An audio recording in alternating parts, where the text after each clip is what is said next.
믿는 자가 가장 비참하고 믿는 자가 절대 실패하는 순간이 언제냐면 하나님에 대하여 포기하는 마음, 하나님을 향한 포기하는 마음, 하나님을 찾지 않는 마음, 하나님에게서 등 돌리는 마음, 그 사람은 끝난 거예요. 하나님 만나서 끝난 게 아니라 하나님을 잊어버리고 하나님을 찾지 않고 하나님을 기대하지 않고 하나님을 신뢰하지 않은 그것이 끝이에요.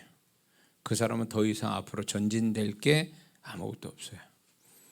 그러나 이제 하나님을 어떤 상황이든 간에 하나님을 계속 찾고 있는 사람은 그 사람은 여전히 기회는 있어요. 하나님이 일하실 기회를, 그런 마음을 가진 자에게 하나님이 일을 하신다는 겁니다. 그래서 옛날 오래전에 제가 본 영화가 이제 쿠어바디스라는 영화 있어요. 이제 나이 어린 사람 모를 거예요. 쿠어바디스의 이제 네로 황제가 예수 믿는 사람들을 이제 야외 그 뭡니까? 어디예요? 원형 경기장에 몰아놓고 이제 사자밥을 할 때 사자밥에 이제 물려 죽고 먹히고 이러지 않습니까? 그런데 밤에 내려와서 네로 황제가 이제 죽은 그 크리스찬들을 보면서 이런 말을 해요. 얘네들은 왜 웃고 있냐 이런. 그러니까 그 크리스찬들이 그때 당시 그리스도인들이 사자밥이 될지어도 전혀 두려워하지 않고 죽음을 두려워하지 않고 사자를 두려워하지 않고 죽음을 두려워하지 않고 주님을 생각하며 천국과 소망으로 웃고 있었다라는 거죠. 이 사람이 이긴 자죠. 에? 우리가 돈이 없어서 질병 때문에 사람 때문에 일이 안 돼서 불행한 게 아니라 하나님을 끝까지 신뢰하지 못하고 그 하나님을 기대하지 않는 그 마음이 그를 불행하게 만드는 거예요. 그 사람이 실패한 사람이에요. 설령 우리가 이런 게 있어요. 병실에서 불치병 걸려가지고 시한부 인생을 산다 할지라도, 제가 그런 어린 학생을 삼성병원에서 봤는데 그 아이는 정말 진짜 이렇게 불가능해요. 의료 사고로 인해서 이 아이 학생 여학생인데 반쪽이 이쪽이 없어요. 한쪽이. 그래가지고 몸이 기형이 됐어요. 근데 그런 모습으로 살아간다는 게 제가 볼 땐 오래 못 살 것 같더라고요. 그런데도 불구하고 그 학생은 그 병실에서 가장 스마일, 밝게 웃고 사람들에게 기쁨을 주고 여전히 그 속에서 찬양하고 하나님 말씀 듣고 기도하는 생활을 그 병실에서 하고 있는 거예요. 오랫동안. 그 학생이 승리자예요. 그 학생이 그러다가 죽는다 해도 결코 불행한 학생이 아니라는 거죠. 하나님을 여전히 바라고 기대하고 소망하고, 설령 낫지 못해서 시한부 인생으로 끝난다 할지라도 걔는 인생에 진 게 아니에요. 불치병에 진 게 아니라 이긴 자예요. 그 이긴 자로서 죽음을 맞이했고 그리고 천국에 들어갔으니 설령 그가 암을 못 이기고 불치병을 못 이겨도 그 학생, 그 성도는 천국 가서 상이 많다는 거죠. 뭐 때문에 많냐면 하나님을 여전히 기대하고 죽음을 맞이할 정도로 하나님은 여전히 기대하고 살았기 때문에 그런 거예요. 그 마음에서 상을 받는 거예요. 그 마음 때문에. 우리는 이렇게 생각하죠. 우리가 어떤 일을 많이 해야 하나님이 영광 받으시고 많이 해야 그게 축복이고 이렇게 생각하지만 하나님은 그 행위보다도 그 마음이 하나님을 중요시 여기고 그 마음이 하나님을 기쁘시게 하면 그 마음 자체가 상급이라는 거죠. 근데 우리는 이 마음을 가지려고 하진 않고 행위로 자꾸 하나님께 명함 내민단 말이에요. 행위를 가지고. 하나님, 내가 이렇게 했습니다. 그렇게 기도도 이만큼 했습니다. 금식했습니다. 봉사했습니다. 이런 걸 가지고 하나님 저를 복 주세요. 이렇게 하는 게 틀리지는 않았지만 이것이 진정한 하나님을 기쁘시게 하는 완벽한 어떤 것은 아니라는 거죠. 하나님을 정말 완벽하게 그분을 기쁘게 하려면 그 마음으로 기쁘게 해야 된다는 거죠. 그 마음에서. 그렇기 때문에 하나님 앞에 우리가 행위로 뭔가 인정받으려고 하지 말고 그 마음의 상태를 가지고 인정받으려고 했어야 된다는 거죠. 그 마음 상태가 뭐겠습니까? 우리가 어떤 형편에 있다 할지라도 거기에 짓눌려 기죽어서 사는 게 아니라 그럼에도 불구하고 여전히 다니엘이 세친 것처럼 그럼에도 불구하고 죽는다 할지라도 그럼에도 불구하고 여전히 하나님을 바라고 소망하고 기대하는 일에 실패하지 않는 것. 그 하나님을 기대하고 신뢰하는 데서 어떤 것도 방해할 수 없고 어떤 것도 나를 그 신앙을 꺾을 수 없다면 이 사람이 진짜 그 심령으로 이미 하나님을 높이는 거고 그 심령 자체가 존재값이라는 거죠. 우리는 그렇게 되기를 힘써야 돼요. 이런 성도 있어요. 교회는 열심히 다니는데 봉사도 열심히 하는데 어떤 자신의 문제가 조금만 발생되면 갑자기 사람이 완전히 달라지는 사람이 있어요. 교회도 안 나오고 심령은 악해지고 그 불신앙적인 태도 보이고 아니 교회 생활 잘하다가 조금만 문제 있으니까 완전히 사람이 딴 사람을 돌변하는 이거는 결국 뭐냐 그런 성도들 있죠. 그 별것도 아닌 거 가지고 교회 떠나고 말이에요. 왜 그렇습니까? 몸뚱이 가지고 신앙생활해서 그런 거예요. 속된 말로 말해서 몸만 가지고 신앙생활했기 때문에 정말 신앙의 진수는 그 신앙의 수준은 심령 상태거든요. 그 사람의 마음값이 신앙 상태라는 말이에요. 신앙값이란 말이에요. 그런데 마음은 뭐 엉망진창이죠. 죄가 있고 세상이 있고 온갖 잘못된 것들이 다 있어. 말씀은 없고 임재도 없고 이런 거는 가득 없다는 건 아니지만 있어도 조그맣게 있고 그 마음을 차지하는 거는 세상 염려와 근심과 또 세상 유혹과 그 다음에 죄악과 마귀가 들어와서 드글거리고 역사하는 것과 이런 것들이 주인 노릇하고 있다면 그 마음에서 그러면 이 사람은 신앙이 성공한 사람입니까? 겉으로 드러나지 않으니까 다른 성도가 볼 때는 정상적으로 참 신앙생활 잘하는 것 같아요. 왜? 겉모습 보고 판단하니까. 근데 자기는 알아요. 자기 심령이 어떤 상태인지를. 그 심령이 결국 그 사람 본체거든요. 그 사람이 실체거든요. 그런데 이거를 속이는 사람이 있는가 하면 인정하면서 감추고 신앙생활 하는 사람이 있죠. 그런데 이런 게 다른 성도한테 보이지 않으니까 표가 안 나지만 어느 순간이면 그 심령의 상태가 드러난다는 거예요. 어떤 식이든. 그 사람은 언어에서 드러나오든 아니면 어떤 삶에 있어서 어려움을 만나는 데서 그 심령이 드러나요. 상태가. 교회 생활하는데도 성도들끼리 정말 사랑으로 연합해야 될 성도들이 이제 조그만 문제 가지고 서로 이렇게 마음에 상처를 받고 그게 꽁해가지고 교회 생활하는데 은혜가 안 되고 이런 성도들이 있거든요. 그러면 직분받고 오랫동안 신앙생활 교회 생활했다는 사람이 세상 사람 볼 때 별거 아닌 거 가지고 저렇게 심령이 상처받고 꽁해가지고 저렇게 있어가지고 가시돋친 말 막 하고 또 살아가는데 문제 있다고 그것 때문에 막 전전긍긍하고 이게 뭘 얘기 아니면 그 사람 심령 상태를 얘기 주는 거예요. 그러니까 그 사람의 심령 상태가 그렇게 자기 행위에 교회에서 하는 그 행위보다도 못하다면 이 사람은 결국 신앙생활 잘못했다고 봐야 돼요.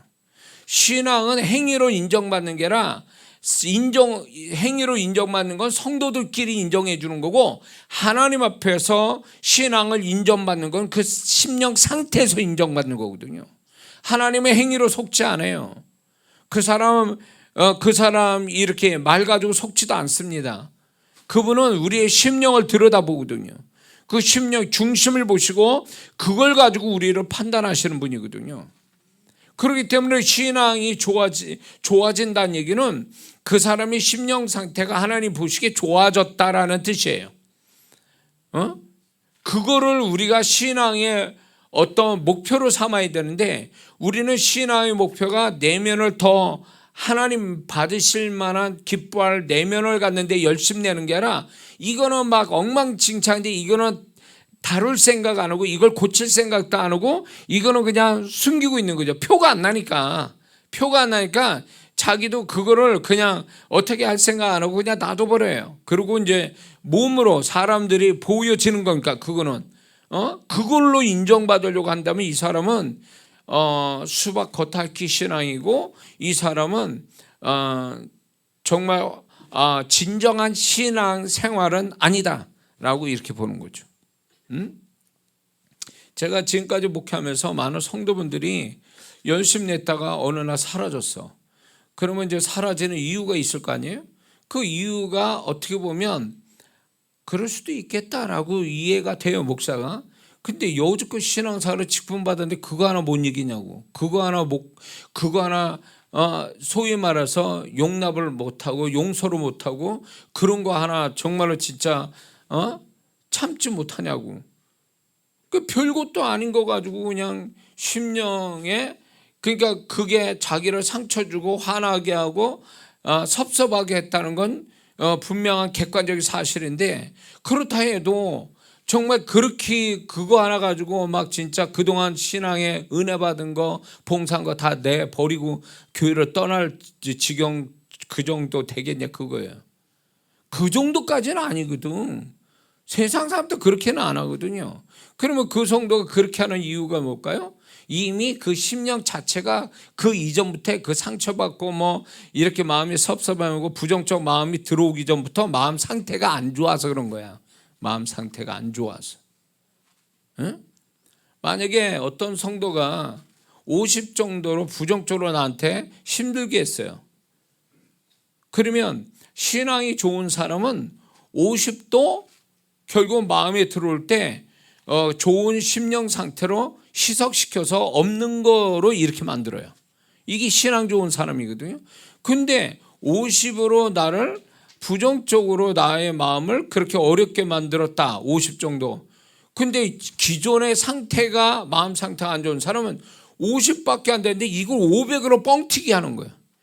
그래가지고 굉장히 심각하게 만들어 자기를.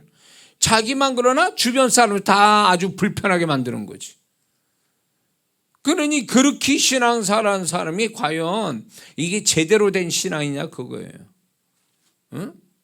신앙을 어디다 초점을 두고 신앙사라냐는 거예요.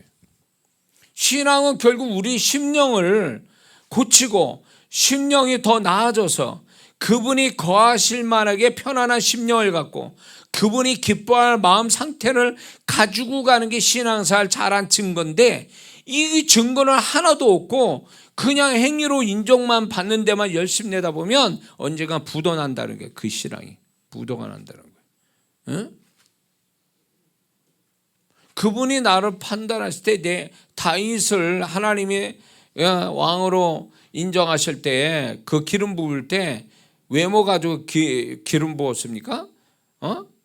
형제들 그 서열로 해서 그가 장자이기 때문에 기름 부어줬습니까? 아니잖아요. 하나님 보신 건 다윗의 다른 형제 가지고 있지 않았던 그 심령이잖아요. 그 마음이잖아요. 응? 지금 또 제가 사역을 이렇게 하다 보면 저도 그렇고 주님이 저한테도 그렇고 영혼들을 사역할 때에 그분이 어떻게 저를 통해서 그분의 마음이 나타나는데, 그분이 결정적으로 그 영혼에 대해서 좀 더 이렇게 축복해주고 싶어하는 간절한 마음을 가지는 성도들이 따로 있는데, 그 성도는 뭘 해서가 아니에요. 정작 그 뭘 해서 그렇게 할 수도 있는데 그게 결정적인 역할이 아니라 하나님 앞에 하는 그 착한 마음, 마음의 동기, 마음의 상태, 이게 하나님을 기쁘시게 하니까 하나님이 그 마음을 하시니까 정말 축복해 주고 싶어하는 그분의 마음이 내 안에서 일어나요. 제가 어느 교회 거기에 이제 어느 분이 그 교회 건축하는데 이제 포항에 자주 얘기하는 것 같은데 포항에 있는 목사님하고 성도가 안 들었으면 좋겠어. 몇 번 얘기하죠. 너무 그 교회를 자랑하는 것 같아요. 근데 거기에도 개척교회 있어요. 근데 거기에 정말 진짜 귀한 집사님 부부가 들어왔는데 그분들이 이제 고물상했던 분이에요. 그분들이 뭐래지도 않은데 본인이 감동받아 가지고 그 주변에 이제 택지 개발하는데 택지 개발된 땅을 사 가지고 건축하는데 이분이 거의 다 헌신을 했어요.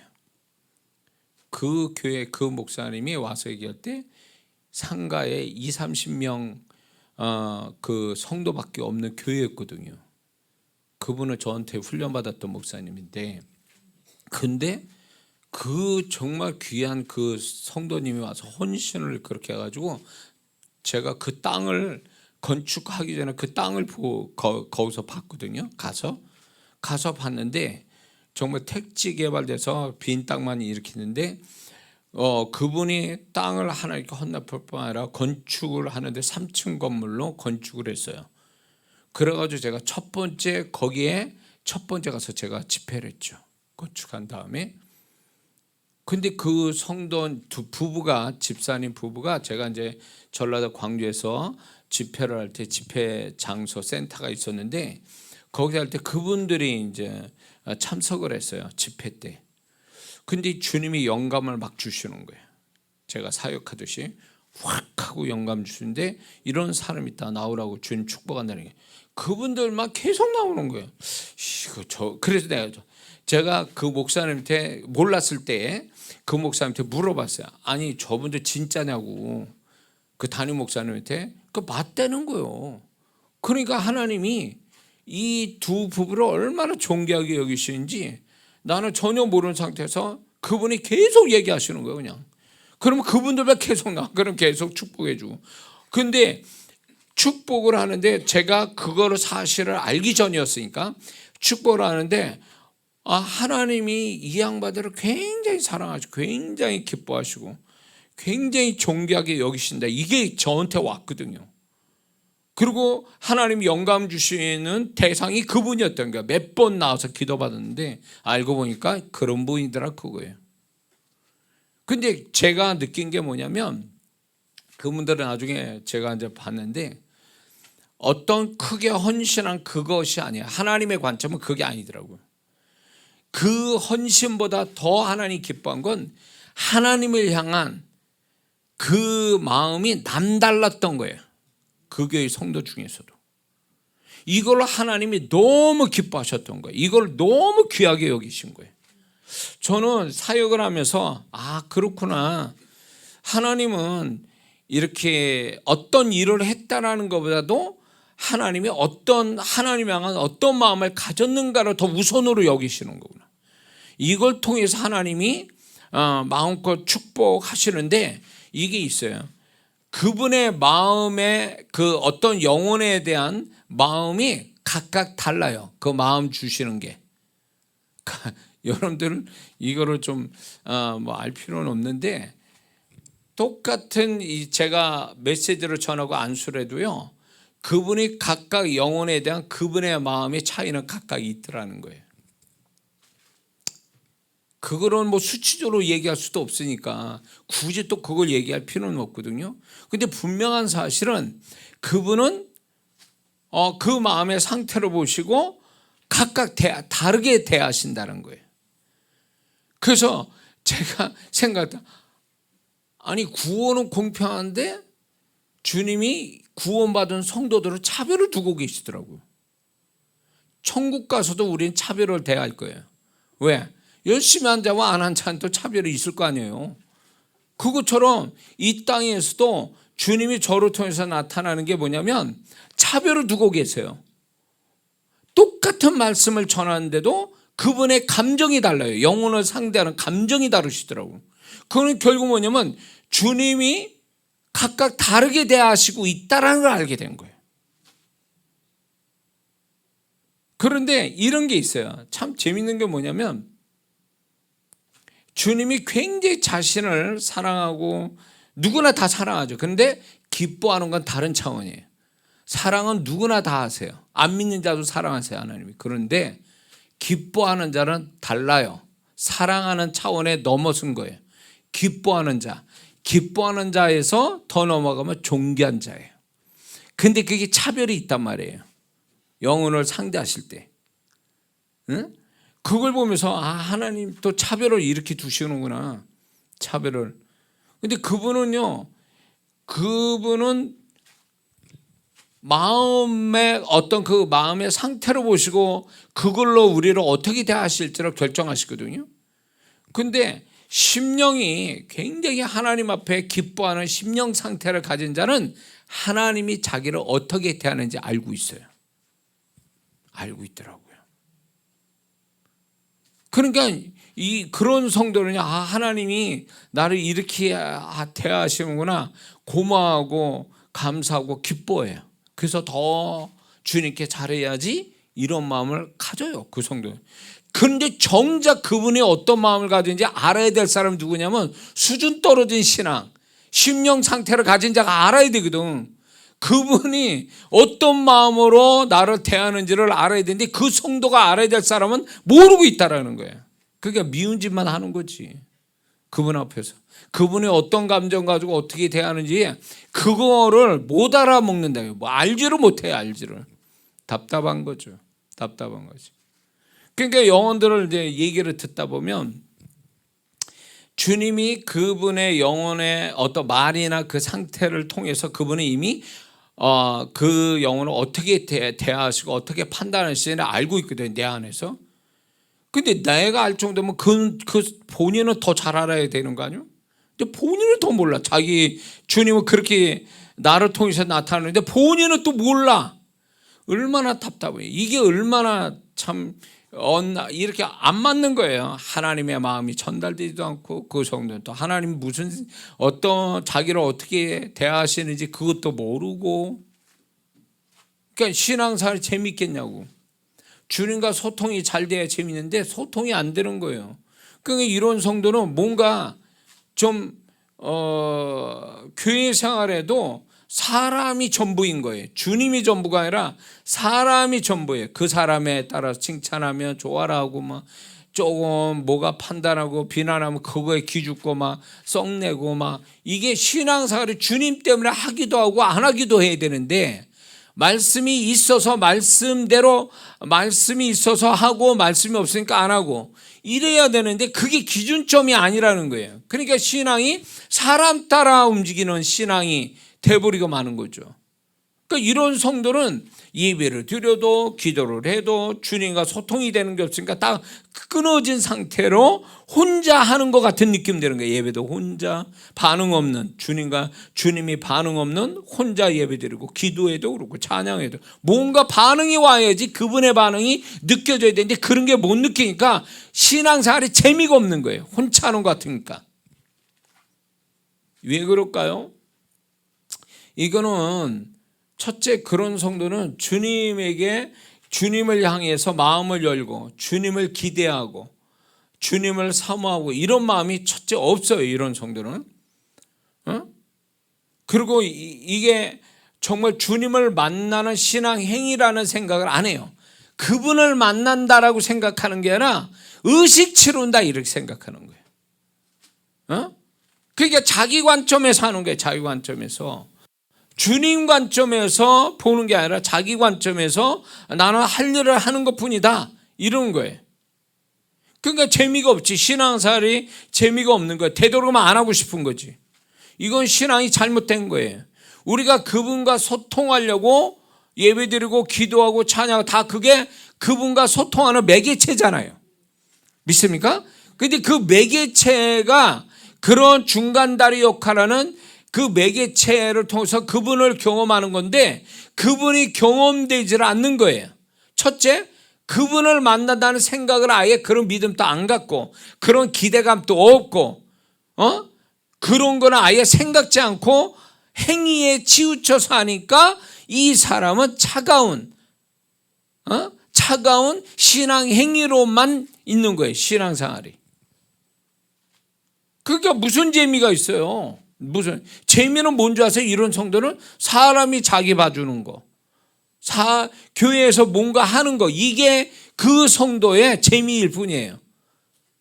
내가 이 예배를 통해서, 기도를 통해서, 찬양을 통해서 주님이 나를 이렇게 주님이 나와 소통이 되어졌다. 그분이 나에게 어떤 느낌, 어떤 음성 이런 걸 주셨다. 그래서 내가 그것 때문에 뭐 깨달았다, 좋아졌다, 새로워졌다. 이게 그분을 만나는 신앙 행위를 통해서 나와야 될 고백인데 이런 걸 전혀 못하더라는 거죠. 이런 걸 할 수가 없어요. 그분과 소통이 안 되니까, 아예 기대도 안 하고 신앙생활하니까. 이건 잘못된 거죠. 신앙이 분명 잘못됐습니다. 그래서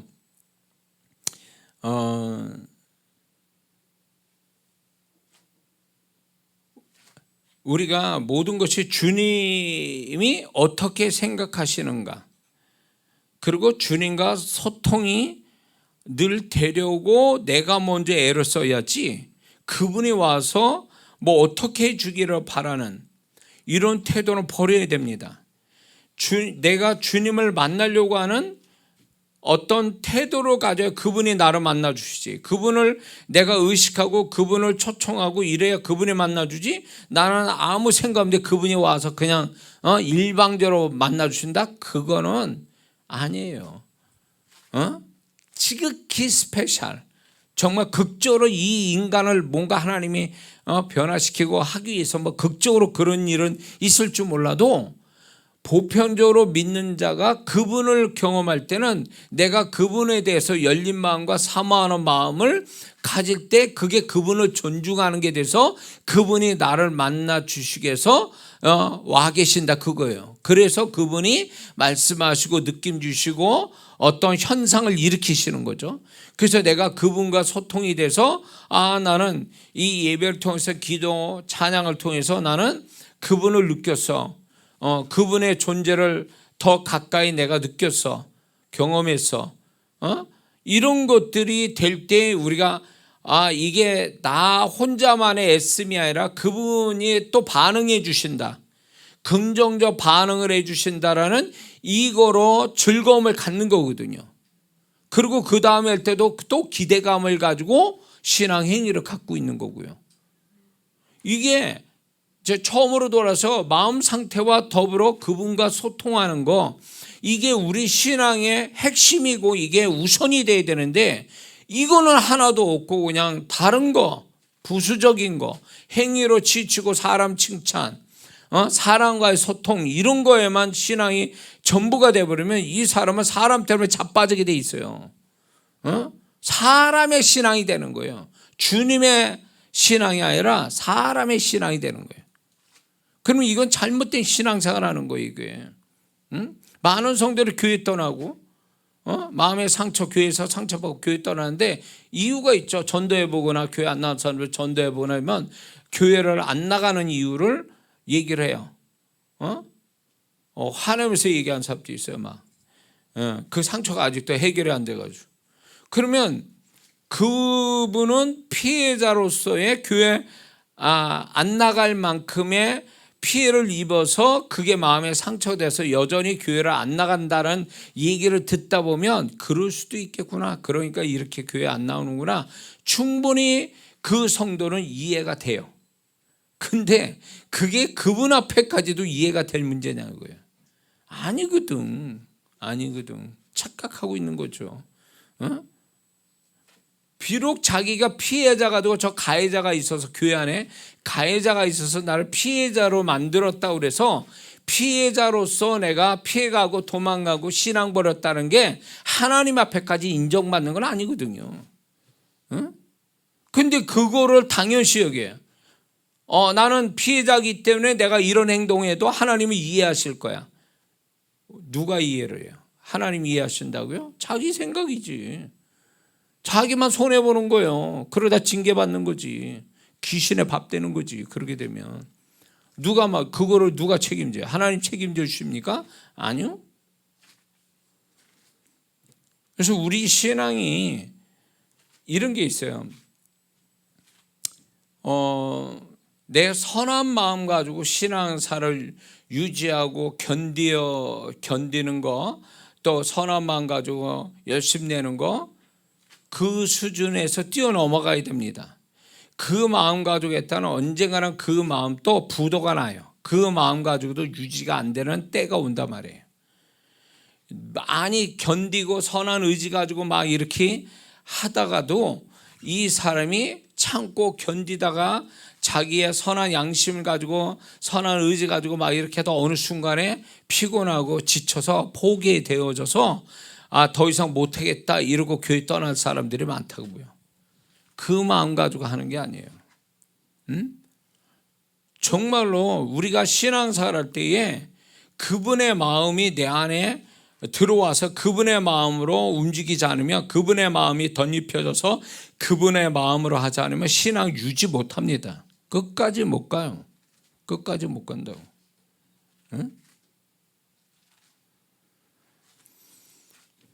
제가 이제 그 집회를 하는데 이제 지금보다 더 많은 사람들을 밤새도록 사역하는 거예요.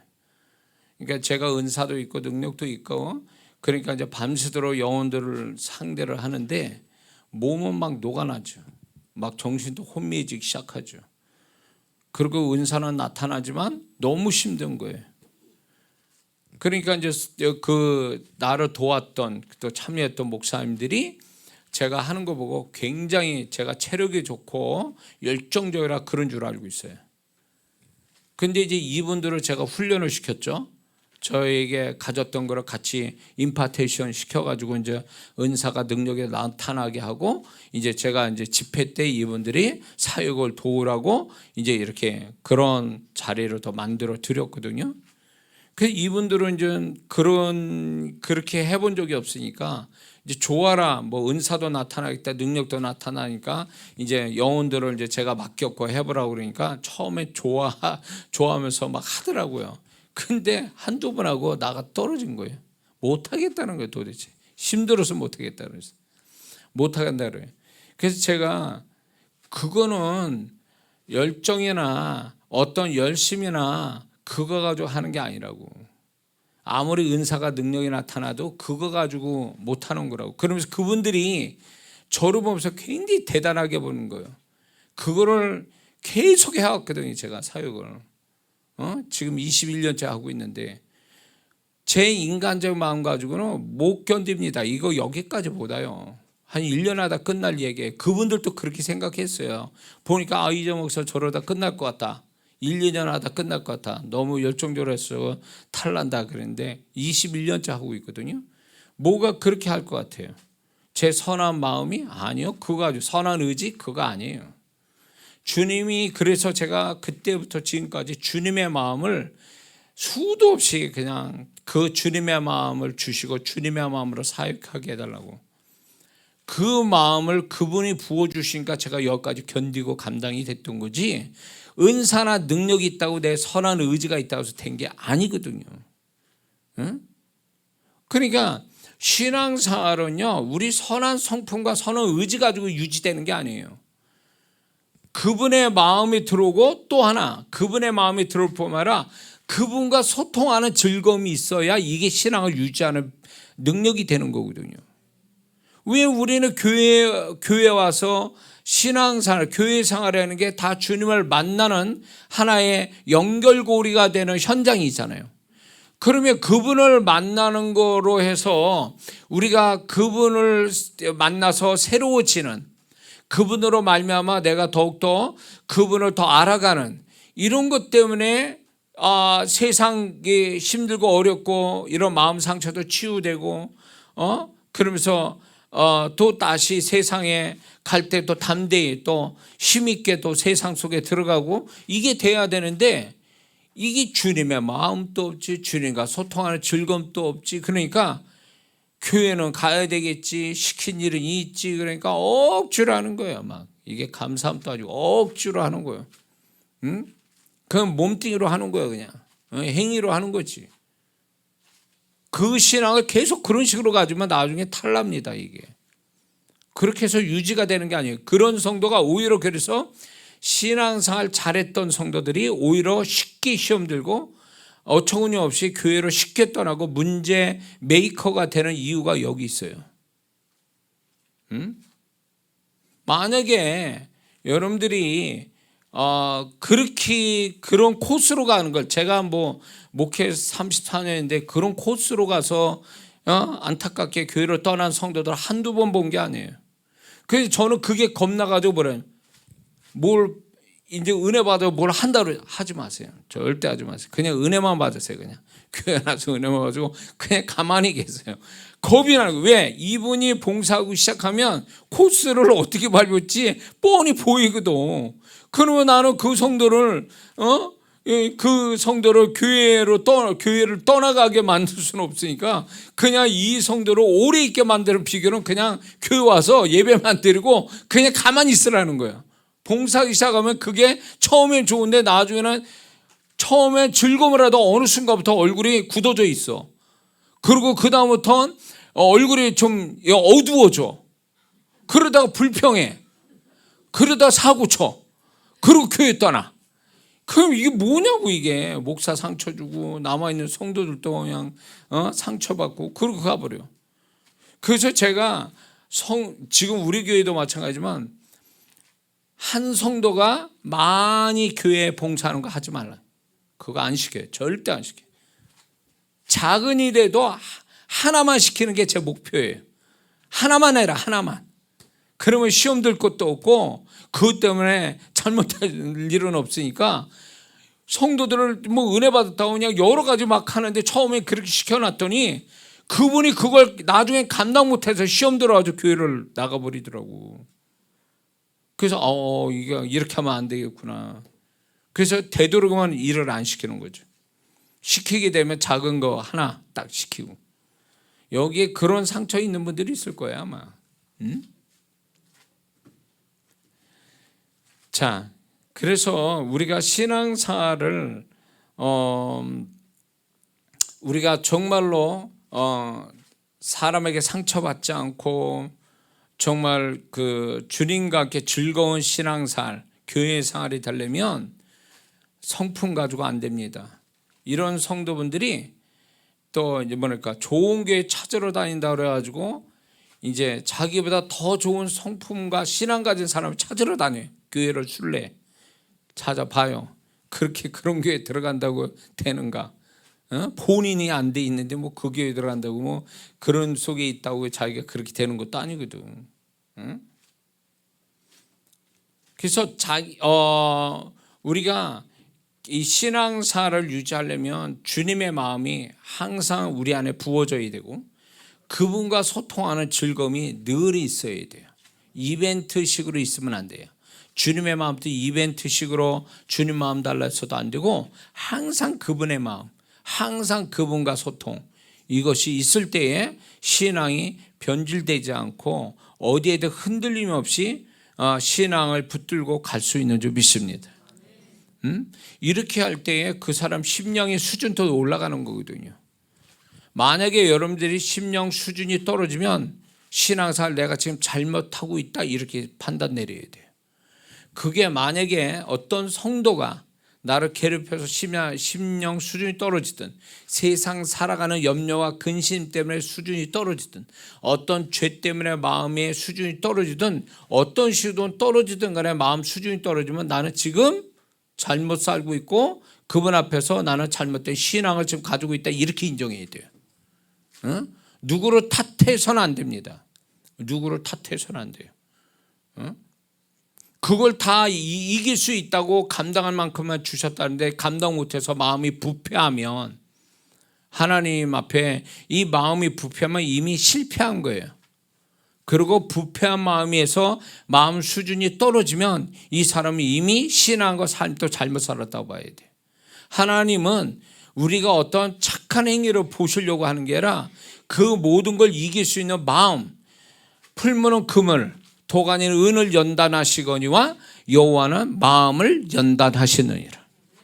우리의 마음을 연단해서 그분이 보실 때 정말 신뢰할 만한 마음 가진 자, 그분이 찾을 만한 마음이 있는 자, 그분이 기뻐하는 수준이 있는 마음, 이거를 그분이 요구하시는 거거든요. 그거를 갖기를 힘써야 되는 거예요. 그래서 자기를 들여다보면서 자기 스스로가 자기 마음을 잘게 분해했다가 다시금 그분의 마음과 그분의 말씀으로 성령의 임재로 다시금 조립시킬 줄 아는 이게 늘상 있어야 돼요. 우리 스스로가. 그래야 우리가 하나님 앞에 가면서 좋은, 그분이 보실 때 좋은 성도가 되지, 이게 아니라 그냥 가면서 더 변질되고 그리고 그걸 숨기고 아닌 척하고 그렇게 되면은 사람들한테 표 안 나겠지만 주님은 등급을 매기고 있거든요. 등급을 매기고 있다고. 응? 아무리 세상에 위치가 좋은 사람이라도 그분이 볼 때는 심령이나 이런 거 볼 때 아니다 싶으면 그 세상 판단하고 또 다르시거든요. 그분이 보시는 게. 응? 자, 이게 서론인데 이렇게 왜 이렇게 길게 하는지 모르겠네요. 좀 은혜가 되십니까? 예. 그래서 신앙생활 정말 잘해야 됩니다. 잘해야 돼. 예. 그래서 저는 주님께서 저에게 가르쳐 주신 대로 또 여러분을 또 전달하고 있는데, 이게 이런 어떤 가르침을 받지 못하니까 알면서 안 하거나 알면서 고치지 않으면 그 심령이 진짜 심각한 문제를 가진 사람이에요. 그런데 몰라서 어떻게 해야 될지 몰라서 아직도 신앙생활 수준을 높이지 못하고 하나님이 새로운 축복을 못 만나고 있는 사람들의 문제는 뭐냐면 바로 그거예요. 지금 얘기한 이거를 먼저 중요시 여겨야 된다는 거죠. 할렐루야.